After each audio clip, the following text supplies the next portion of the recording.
She had been deaf since birth, a fever that stole her hearing before she could remember sound.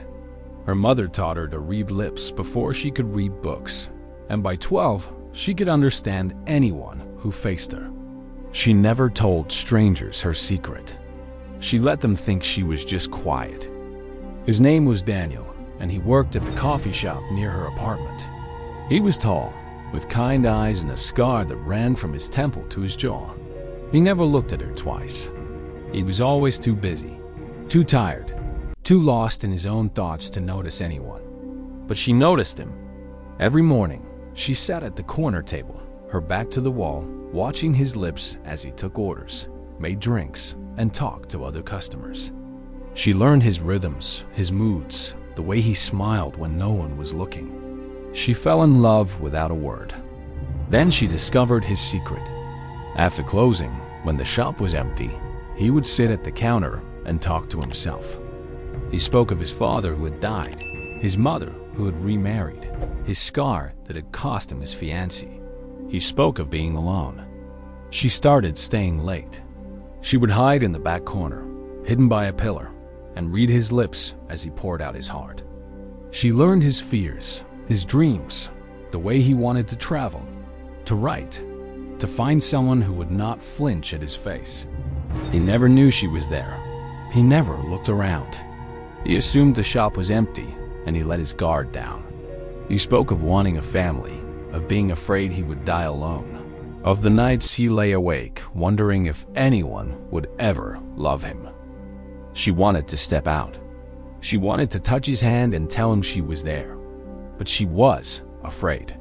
What would he think of a woman who had been eavesdropping on his secrets? What would he think of a woman who could not hear his voice? For 6 months, she watched and listened. She learned his favorite book, his favorite song, the way he took his coffee.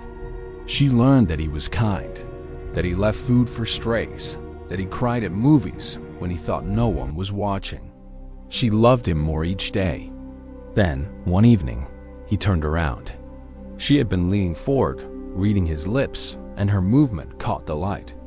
He saw her, a woman hidden in the shadows, staring at him. His face went pale. "How long have you been there?" he asked. She stood up, her heart pounding. She walked toward him, her hands trembling. She stopped a few feet away and pointed to her ear, then shook her head. She was deaf. She had been reading his lips. She had heard everything. His face went from pale to red. "You heard everything?" he whispered. She nodded, tears in her eyes. She reached into her pocket and pulled out a notepad. She wrote, "I did not mean to spy. I come here every morning. I fell in love with your words before I ever saw your face." He read the note twice, his hand shaking. Then he looked at her, really looked at her, and something in his face shifted. "You heard me say I was afraid of being alone?" She nodded. "You heard me say I wanted someone to see past my scar?" She nodded again. He stepped closer, close enough to touch. "And you are still here?" She wrote, "I am still here. I have always been here. I have been here for 6 months, hiding in the corner, falling in love with a man who does not know how beautiful he is." He began to cry. He had not cried in years, not since his father died. He pulled her into his arms, and she let him, her face pressed against his chest. She could not hear his sobs, but she could feel them, the vibrations shaking through his body. They sat at the counter that night, and she taught him to look at her when he spoke. She taught him to face her, to speak clearly, to let her read his words. He taught her to laugh without sound, to communicate with her hands, to feel music through the floor. He took her to the park, to the river, to the places he had talked about in his monologues. He showed her the world he had described to the empty coffee shop, and she saw it through his eyes. They walked for hours, not speaking, not needing to.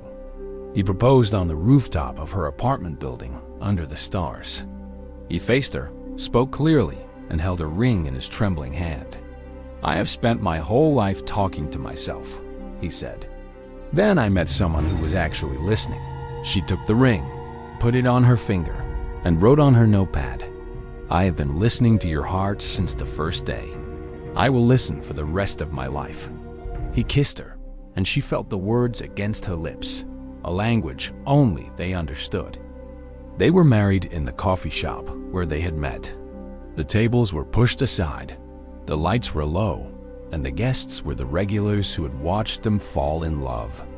She wore a white dress, and he wore a suit that matched the color of the morning sky. On the night of their first anniversary, they sat at the corner table, her back to the wall, his face toward her. He spoke, and she read his lips. "I used to talk to myself because I had no one to listen. Now I talk to you because you are the only one I want to hear." She wrote back, "I cannot hear your voice, but I can hear your heart. And your heart says the same thing every day. I love you." He smiled, and she felt the warmth of it. In the quiet of the coffee shop, a man who was afraid to be seen and a woman who could not hear found a love that needed no sound.